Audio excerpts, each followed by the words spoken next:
Hello good morning everyone, welcome to the online class of target defence academy. बेटा, आज फिर हम कुछ नई करंट अफेयर्स आपके सामने लेके आ गए हैं। 8 मई की टॉप करंट अफेयर्स को बेटा हम आज आपके साथ डिस्कस करेंगे और जानेंगे इसके बारे में। आगे बढ़ने से पहले बेटा मैं आपको बोल दूं कि अगर आप हमारे वीडियो को पहली बार देख रहे हो तो बेटा चैनल को सब्सक्राइब कर लीजिए ताकि आपको सारी की सारी अपडेट मिल सके। साथ ही साथ अगर आप चाहते हैं कि जो भी मैं वीडियो आपको पढ़ा रहा हूँ इसका पीडीएफ भी आपको मिले तो आप टारगेट डिफेंस एकेडमी के टेलीग्राम चैनल पर जाकर यह पीडीएफ पा सकते हो।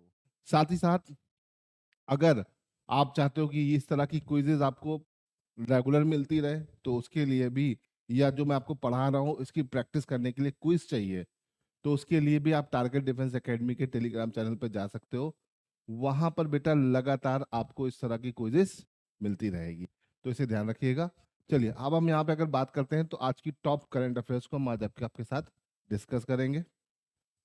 ठीक है, आगे बढ़ने से पहले बता दूं बेटा कि जिन भी बच्चों ने रिटर्न क्वालिफाई कर लिया है वो अब एसएसबी की क्लासेस या एसएसबी की मेंटोरशिप ढूंढ रहे हैं तो आप टारगेट डिफेंस एकेडमी से भी संपर्क कर सकते हैं। हमारे रेगुलर बैचेस शुरू होने वाले हैं 12 मई से। तो जिन भी बच्चों को एसएसबी में गाइडेंस चाहिए तो हमारे रेगुलर बैचेस को के लिए कांटेक्ट कर सकते हैं। कांटेक्ट नंबर आपके पास है 8953535211, 8953532215। इस नंबर पे कॉल करके आप सारी डिटेल पूछ सकते हो, है ना। तो अगर आपको एसएसबी में भी कोई गाइडेंस चाहिए तो आप रेगुलर हमसे संपर्क कर सकते हो। ठीक है, चलिए आज की करंट अफेयर्स की शुरुआत करते हैं। Satavahana era inscription recently found in which state of India, है ना। सातवाना सातवाना रूल, सातवाना जो किंगडम था वो एंशियंट टाइम का था। सातवाना डायनेस्टी थी बेटा, क्या थी? डायनेस्टी, है ना। इस डायनेस्टी के जो फाउंडर थे वो थे सिमुका, है ना। कौन था बेटा? सिमुका, याद रखिएगा, फर्स्ट किंग थे। और अगर हम बात करें तो सातवाना डायनेस्टी जो थी, ये डायनेस्टी जो थी इंडिया के 3 स्टेट्स में फैली थी, महाराष्ट्र, ठीक है, आंध्र प्रदेश और तेलंगाना। ठीक है, ये 3 स्टेट में ये फैली थी। और इसका जो टाइम पीरियड था first century to third century था। फर्स्ट से थर्ड सेंचुरी के बीच में पूरी डायनेस्टी पाई जाती थी। अब रिसेंटली इसके इंस्क्रिप्शन, इसकी कुछ अवशेष या कुछ पांडुलिपियां मिली हैं, ढूंढी गई हैं। तो वो किस स्टेट में ढूंढी गई बेटा? तो भैया यहाँ पर आंध्र और तेलंगाना, देखो ये दोनों तो हो ही नहीं सकते क्योंकि यहाँ पर ये किंगडम था ही नहीं। जहां पर ये किंगडम होगा वहीं पर इसके अवशेष मिलेंगे, है ना। तो ये किंगडम सिर्फ 3 ही स्टेट्स में था, पहला हुआ था महाराष्ट्र, आंध्र एंड तेलंगाना। तो इसका आंसर क्या हो जाएगा बेटा? तेलंगाना। तेलंगाना में रिसेंटली अभी इसके इंस्क्रिप्शंस मिले हैं, तो इसे ध्यान रखिएगा। सातवाना डायनेस्टी के फाउंडर या पहला किंग कौन था? सिमुका। याद रखिएगा, ये सब इंपॉर्टेंट पॉइंट है, सब चीजें आपके एग्जाम के लिए बहुत इंपॉर्टेंट है। चलो, ये तो हो गया हमारा पहला क्वेश्चन।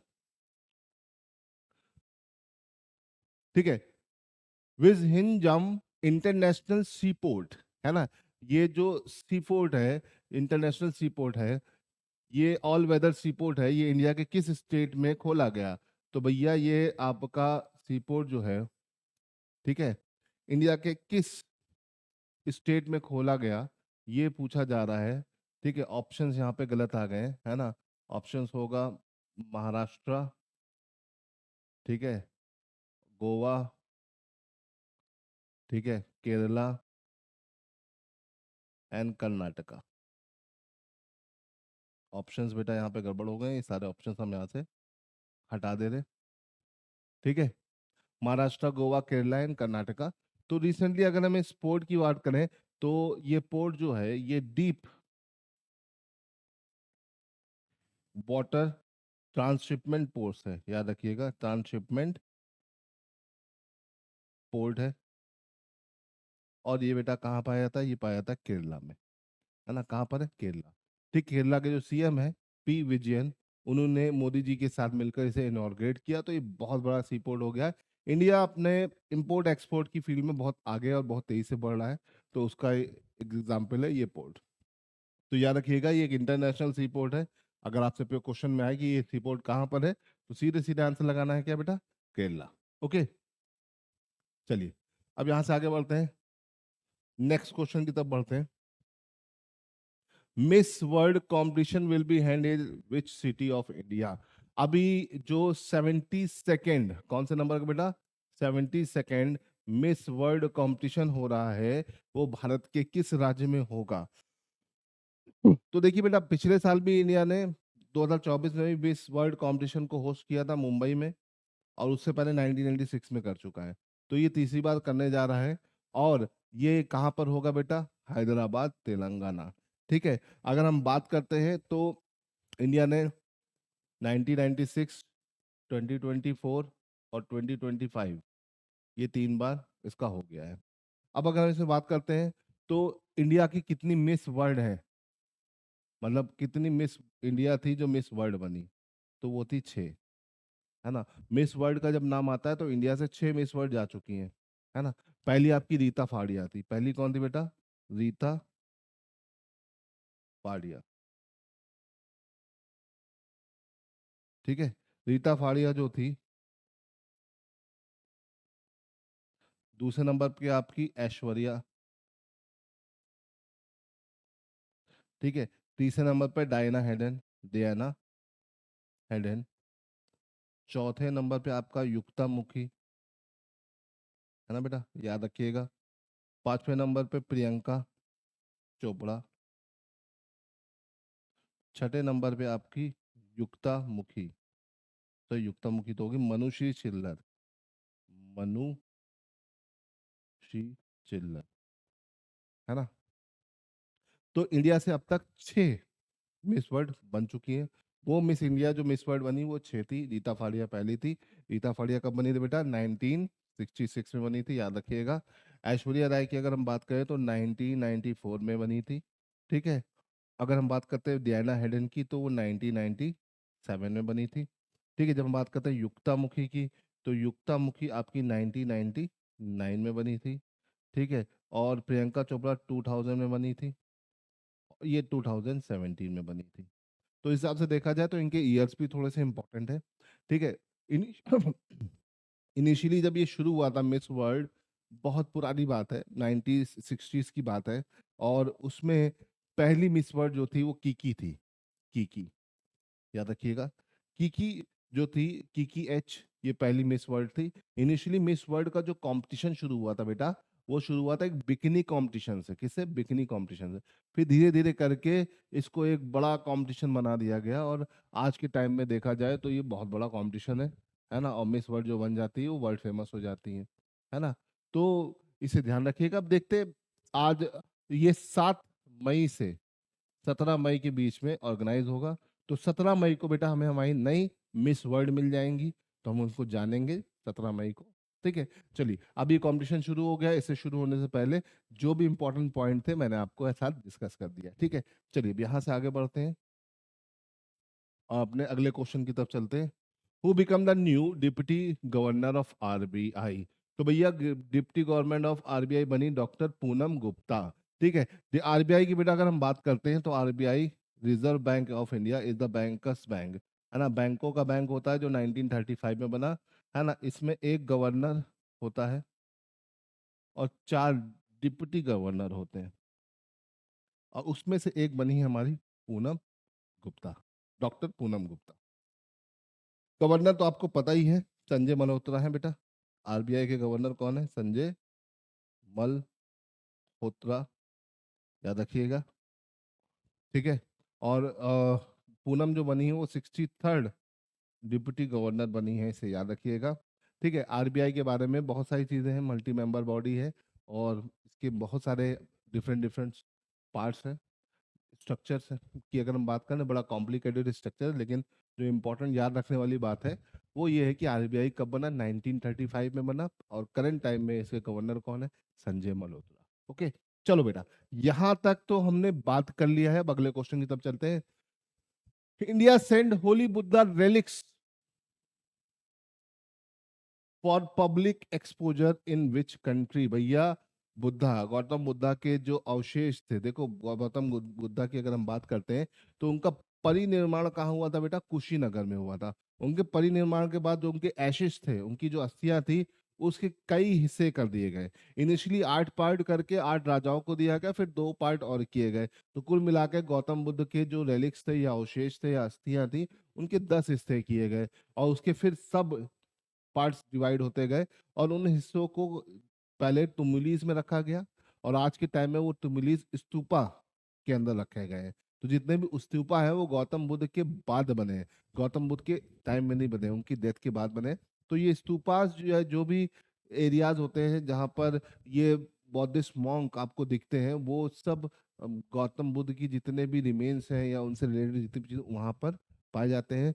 तो अभी जो गौतम बुद्ध के कुछ रेलिक्स इंडिया में थे, कुछ क्या बहुत ज़्यादा ही हैं, वैसे भी दुनिया भर में फैले हुए हैं, लेकिन इंडिया में है। तो उनमें से जो हमारे माइनॉरिटी अफेयर मिनिस्टर है कायरन रिजू, एक उनका जो रिमेन्स था जो दिल्ली म्यूजियम में रखा था, रिलिक्स थे, उसको लेके गए कहाँ पे बेटा, वियतनाम में। और वहां पर इसको इसकी एक प्रदर्शनी लगाई ताकि जो भी बौद्ध रिलीजन से रिलेटेड व्यक्ति है वो इसको दर्शन कर सके। अ, गौतम बुद्ध का जो जन्म तिथि थी वो मई की ही महीने में थी, तो उसी के उपलक्ष्य में इसको शुरू किया गया था। इसको इस बोल सकते हैं इस अभियान को शुरू किया गया, तो उसे ध्यान रखिएगा। ठीक है, तो ये याद रखिएगा। गौतम बुद्ध का परिनिर्माण कहाँ हुआ था, परिनिर्माण हुआ था कुशीनगर। ठीक है, गौतम बुद्ध से रिलेटेड हमेशा क्वेश्चंस आपके पेपर में बनते रहते हैं।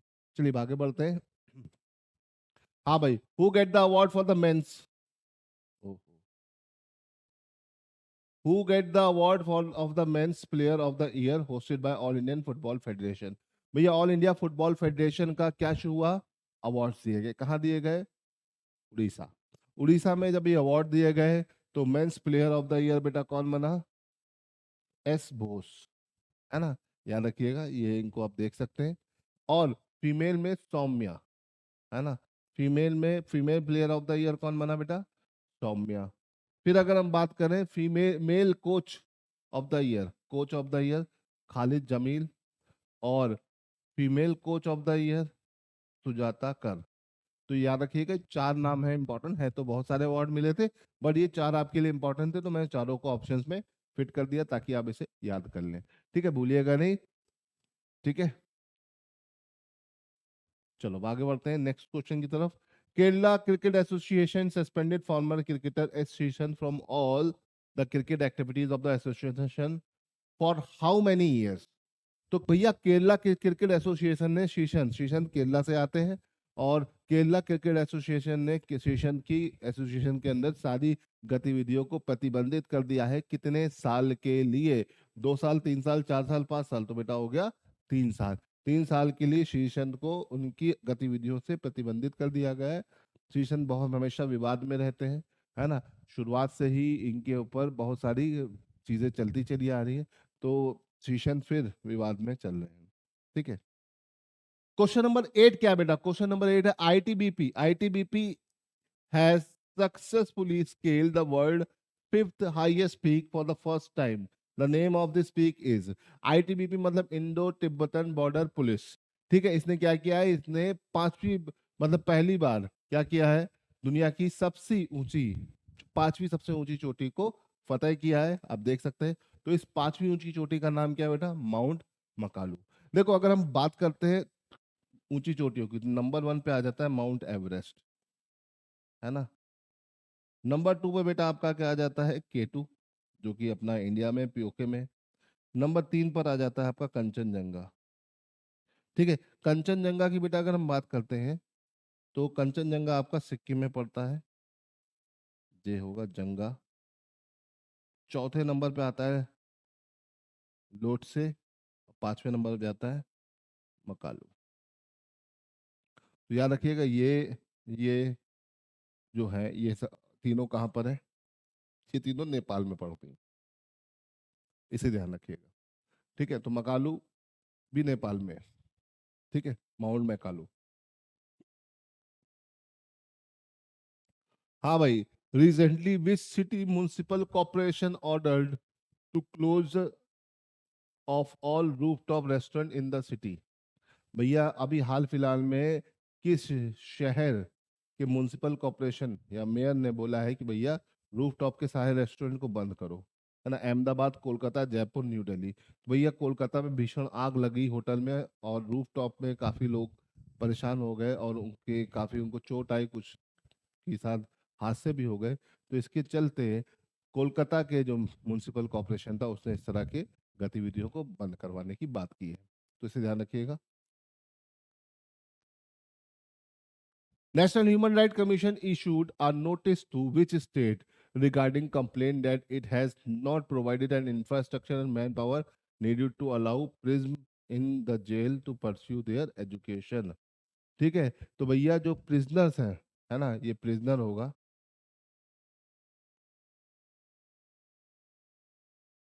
प्रिजनर, जेल्स के जो प्रिजनर्स होते हैं बेटा, उनके पास भी कुछ ह्यूमन राइट्स होते हैं। तो नेशनल ह्यूमन राइट कमीशन के पास कंप्लेन गई कि भैया कुछ प्रिजनर हैं जो पढ़ना चाहते हैं, तो उनको इंटरनेट फैसिलिटीज, किताबें, ये सब मिलनी चाहिए, लेकिन ऐसा नहीं मिल पा रहा है। तो ये भैया, ये नेशनल ह्यूमन राइट कमीशन ने किस स्टेट के लिए ये इशू, नोटिस इशू किया है ना। नेशनल ह्यूमन राइट कमीशन की बेटा अगर हम बात करते हैं, तो नेशनल ह्यूमन राइट कमीशन एक नॉन कॉन्स्टिट्यूशनल, एक्स्ट्रा जुडिशियल या स्टैट्यूटरी बॉडी है, इसे याद रखिएगा।